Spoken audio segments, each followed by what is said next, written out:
ito mga kabunyog, mga kababayan, pag-usapan nga natin itong tungkol sa di umano'y tangkang panunuhol. Yan. Yung tangkang panunuhol dito sa magkapatid na Rimulya. Kay Secretary of Interior and Local Government Junvic Rimulya at kay Ombudsman Buying Rimulya. Yun. Ang nagsabi mismo nito ay si Secretary of Interior and Local Government Junvic Rimulya. Tuloy, ayon sa kanya, 2 beses na silang tinangkang suhulan. 2 beses na silang tinangkang suhulan. Yung una, tig 1 billion daw ang alok sa kanila nung una. Nung bandang huli, nung ikalawa daw, tig 2 billion na. Yun mga kabunyog ang sabi ni Junvic Rimulya. Kinumpirma din yan ni Ombudsman Buying. Bagamat hindi si Ombudsman Buying ang kausap, si Junvic Rimulya. Ngayon, ang mga nakiusap daw, nagpadala ng messengers, mensahero, nagpadala ng mga tao nila na nag-offer, ay dalawang congressman, magkapatid na congressman. Alam na natin kung sino yan. Alam na natin kung sino yung magkapatid na yan, na congressman. Ano yan? Nai-involve yan doon kay Cabral. Controversial yan na na-involve doon kay Cabral. Yung magkapatid na congressman. Mayroon din daw kontraktor na nakabase sa Cebu o sa Visayas. Nagpadala din daw ng mensahero, ng messenger. Itong mga messengers na ito ang nakipag-usap sa kanila dito kay Secretary of Interior and Local Government Junvic Rimulya. Ang inalok ay 1 billion pesos bawat para sana sa kanilang magkapatid, tig 1 billion. Pero nung huli daw, 2 billion na mga kabunyog. Sabi yun ang sabi, 2 billion na. 2 billion na daw nung sunod ang inalok. Ayan. So anong masasabi natin dyan? Masasabi natin dyan ay dapat sana inaresto na nila. Dapat inaresto na. Pwede ba yon? Pwede bang arestuin? Pwede. Pero alam nyo mga kabunyog, ang kaso doon, hindi bribery. Ilinaw ko lang hindi po bribery. Ang bribery, yung tumanggap ng suhol, ng gift. Yung tumanggap ng gift o ng suhol, yan ang guilty sa kasong bribery. Bribery saka indirect bribery. Hindi naman pwedeng kasuhan ng bribery yung nagbigay ng suhol o yung bribe.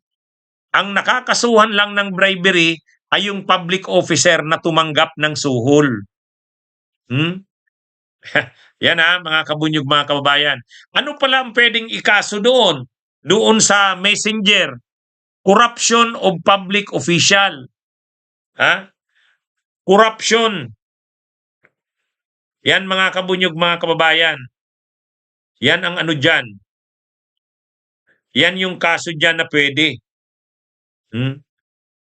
Corruption of public officials, Article 212 ng Revised Penal Code.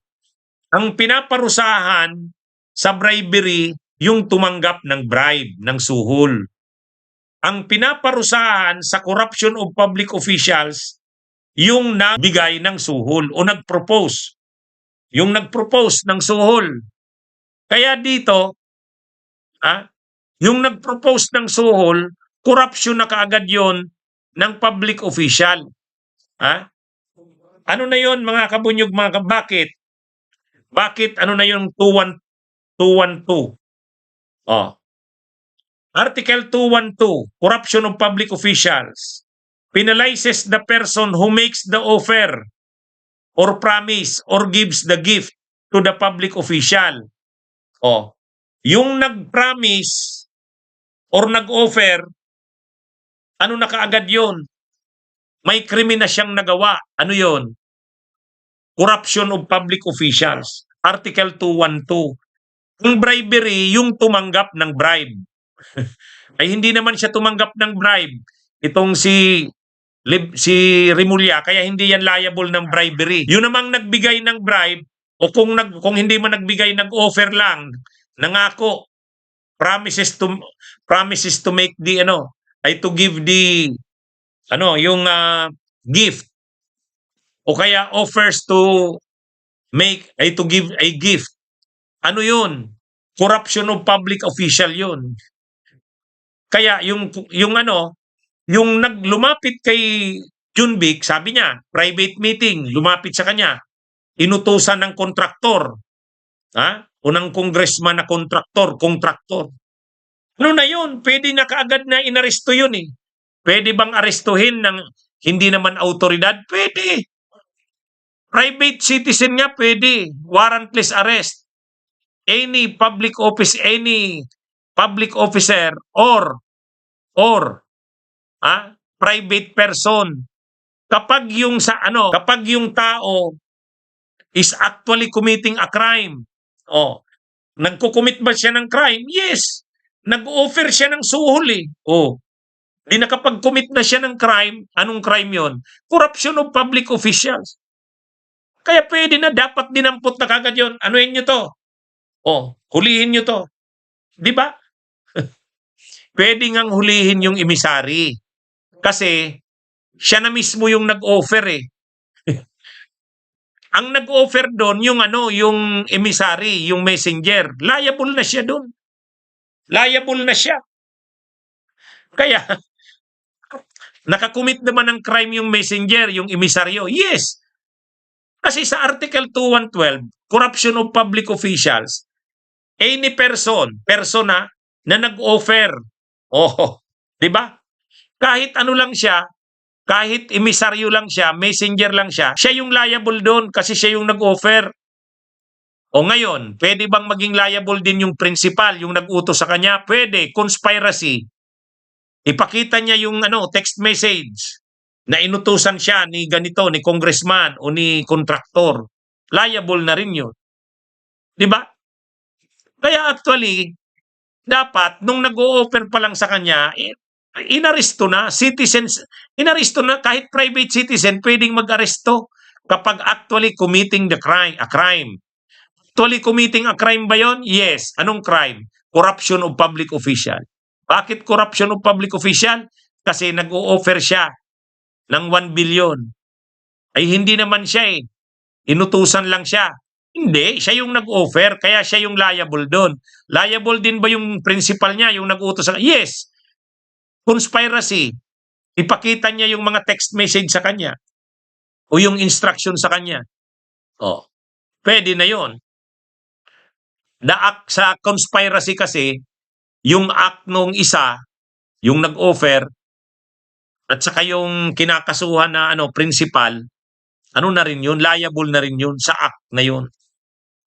Kaya to mga kabunyog, mga kababayan, kahit walang dalang bilyones, kasi ang kaso niya, corruption of public official eh. Ang corruption of public official is making an offer or giving the gift. Dalawa yun. Making an offer or promising to give a gift. Corruption of public official na yon. Yung giving din ng gift, corruption pa rin yun of public official. So ililinaw natin making an offer. Ano na yun? Corruption na yun of public official. Promising to give a gift, corruption of public official na rin yun. Yan yung dyan. Kaya ito mga kabunyog, mga kababayan, kung dinampot yon, guilt, na yon, liable na yun. Hindi naman bawal yon. Kahit bakit liable na yon? Kasi nag-o-offer na ng gift, ng suhol. Di corruption of public official na yon. Yan kahit walang dalang pera. Kasi ang pinaparusahan sa corruption of public official, yung making an offer o kaya giving a gift. Kaya di ba sabi ni Junbic Remulla, nag-offer na sa kanya dinampot na dapat yun. Para sana kapanipaniwala. Ngayon hindi nga pinapangalanan ni Junbic eh. Hindi nga pinapangalanan ni John Vic Remulla. Bakit hindi niya kayang pangalanan? Dapat nun inaresto na. O kaya, pinangalanan para mas maniwala ang tao. Pero sa totoo lang, hindi naman talaga malayo na oferan ng bribe itong sila John Vic at saka si Buying. Lalo na si Ombudsman Buying. Kasi yun talaga yung magdi-decide kung kakasuhan o hindi. Ombudsman yan. Hindi naman talaga hindi naman malayo na oferan yun. O kaya lang, dapat sana para mas kapanipaniwala, inaresto na. Inaresto na. Para mas kapanipaniwala. O, bakit hindi inaresto? O kaya bakit hindi pinangalanan yung nag-offer ng bribe? Di ba? O. Bunyog, bunyog, halikan na kasama ka. Bunyog, kapag buklod ay may pag-asa. Luzon, Visayas, Mindanao, isa ang pananaw. Sa bagong Pilipinas ang bunyog isisigaw. Bunyog.